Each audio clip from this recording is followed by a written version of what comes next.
guys, been a while since I've done an update or anything on the car here. I figure I'd do a little check-in. We're kind of early August 2025 right now. Probably got about 4,000 kilometers on this thing since all the power steering updates. Car's running awesome. Did have one little hiccup that was kind of interesting, and will kind of let you know symptoms and what I did to fix it. Symptom was randomly this thing would start perfectly, respond to throttle perfectly, tons of power, but wouldn't idle. Would just stumble, and if you let off the gas, would just stall completely. When it first did this, I was about half a tank of gas. It did the whole stumbly idle thing. As I was driving, I drove about 5 kilometers maybe, it slowly just cleared itself up and was fine. So obviously brought it home. First thing I did was a fuel pressure test, 58 PSI, held perfect, no drop under load, fuel pressure was fine. So I assumed maybe the pump, but didn't make sense that it still responded to throttle okay, but I just wanted to narrow that and make sure it wasn't the pump. So pump checked out good. I instantly thought idle motor, so I put a brand new idle air control motor on. I also threw a new PCV valve in at that time, which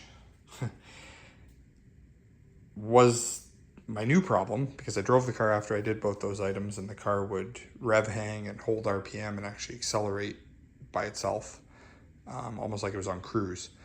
So I thought maybe a bad IAC, so I went to order a new one. And when I pulled the PCV valve out just to double check, the hose wasn't deteriorated. It is only a couple-year-old hose. I did the whole system, but I thought I just wanted to make sure. I took it out, and sure enough, the spring was actually broken on a pretty much brand new AC Delco PCV valve. I created essentially a vacuum leak. So that thing was just wide open. Bunch of unmetered air getting in, which was the rev hang. So I put the new Delphi IAC on anyway. It was fine. Couple weeks, 3 weeks after that, coming back from the beach, it held 2,000 RPM, like mechanically, 100% bad IAC valve. Turned the car off, turned on, it was fixed. So I returned all the Amazon IAC valves, and I bought AC Delco one from Rock Auto, calibrated it, did all the reset stuff. It was good. In the interim of doing that, I also threw a new TPS sensor on and did a relearn on that. And I figured the MAF was 23 years old, so I put one of the new Delphi revised units on there. And the factory airbox because, well, I wanted to eliminate any possible issues, but I never liked how the SLP one rubbed the hood and never sealed back here properly. And I figure I do have the, under snorkel thing. For while I drive this car, I'm not racing the thing. I feel zero difference in performance. I know it's getting properly sealed, filtered air in there, so don't love how the silencers look, but it does fit properly, and I know it's sealed. So got all this stuff sorted out. Car was perfect. Idled better than it ever has, ran beautiful. I left it at work the one day. It was a hot day. I was around half tank of gas. Came out, exact same start, no idle symptom that I originally had. So I knew it wasn't the idle motor, MAF, any of that stuff. But because I was at work and not in a busy area, I had a little more time to kind of see what was going on. And if it stalled and I started it right away without turning the key off, it would still have the same stumble idle problem. Still respond to power, rev good. I key off, key on cycle, fixed it. So the only thing that made sense to me, and touch wood, has seemed to correct the issue entirely. Grab a light here, I'll show you. From my estimation, when it was at around half a tank, which it was both times, there's more vapor in the fuel tank, and it was a hot day both days. So if the purge valve, which is right here, is stuck open when you shut the car off, and it's a hot day, you got pressure buildup in the tank, you start the car up, that's going to be sucking a whole bunch of unmetered air into the engine, and at cold start I can't really calibrate for that. And I didn't have any of my computer tech 2 or anything to hook up to check fuel trims or IAC counts or anything, but my best estimation at that point was purge valve. So I threw a purge valve in, and I've driven it with quarter tank of gas on like a 35-degree day. Starts perfect, idles perfect, no rev hang, runs like new. So I think I've sorted all of that out.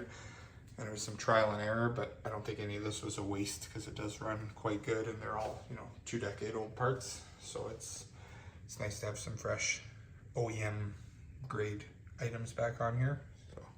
So that's all sorted. The other thing, I don't know if you guys are interested in seeing any of the winter storage videos, but this year I'm going to do a few things to the car. I never have done an engine flush, but I figure with GM lifters, they don't tick, they don't make any weird sounds in this thing. But I'm gonna try the Amsoil flush with some fresh Pennzoil and a Delco filter. Do the 15-minute cycle on that, and then immediately dump that, and be curious to see how dark the oil is, because I've had valve covers off of this thing, and there's minimal varnish. It's a super clean motor. It doesn't really burn oil, runs quite well, but I figure it kind of be a fresh start, because I'm going to be trying the Amsoil high mileage 530 with a Wix filter and air filter and everything.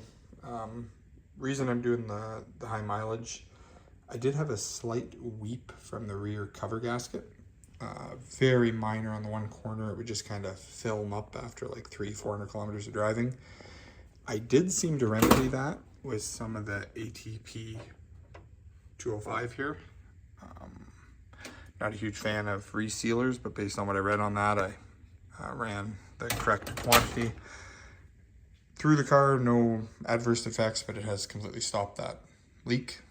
If you call it that, it was very minor, but it has a newer clutch in this thing, and I don't really want to pull the tranny for something so minor. So that did seem to do the trick, but I figure the high mileage will have a little better seal conditioners in it, and the high temperature, high shear rating of this oil is still 3.3, 3.4, which is, seemed to be, the LSs seem to like 3.5, like the Euro kind of oil ratings. This is pretty close, and I've heard good things about Amsoil, so I'm going to do final oil change with this stuff for next year. I'm going to do a fuel filter. It's been probably 5 years since I've done that, and we're knocking on 5 years of the old Dex Cool. When I got the car, the power steering cooler had ruptured and it was all milky, so I did change the upper rad hose, which is a couple years old now, but still newer and in good shape. No cooler on there, and I did the thermostat with that, obviously, because all the milkiness. So that's 5-year-old thermostat, is a Napa one. So I figure if I'm in there, I might as well change the original lower rad hose, and might as well do a thermostat while I'm doing that, because it's right there. Probably easier to take the thermostat off than get the hose off the old thermostat. So I'll do a coolant flush, bleeding procedure and all that jazz. And then fuel stabilizer, not a big deal, but I'm going to do new parking brake shoes. I've already changed the hardware on the back, but the shoes are getting crumbly and brittle, and they're, again, 23 years old, so I'm going to throw a new set on there. So I will be doing a video. I don't know if I'm going to do one video on the whole storage process, what I do on the car. I'll kind of break it down, but I'll figure something out, but that probably will be in October.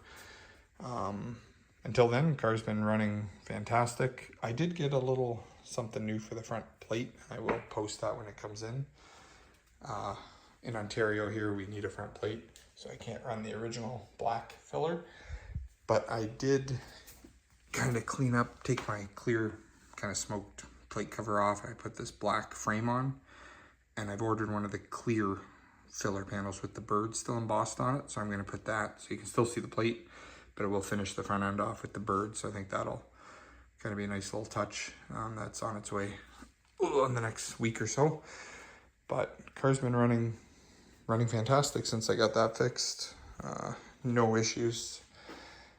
Drove it for a full week, and I got 9.7 liters per 100K with AC and not really babying it, driving it normal. So it's like almost 600 kilometers on the tank. It's a good running car. Can't complain about this thing at all. So next couple months I will have a video with all this stuff going on, and unfortunately at that point it'll be ready to go to sleep. But we got a few months of driving left, so I'm going to get out there, and if anything new pops up or anything worthy of recording, I will post another video. Take care, guys.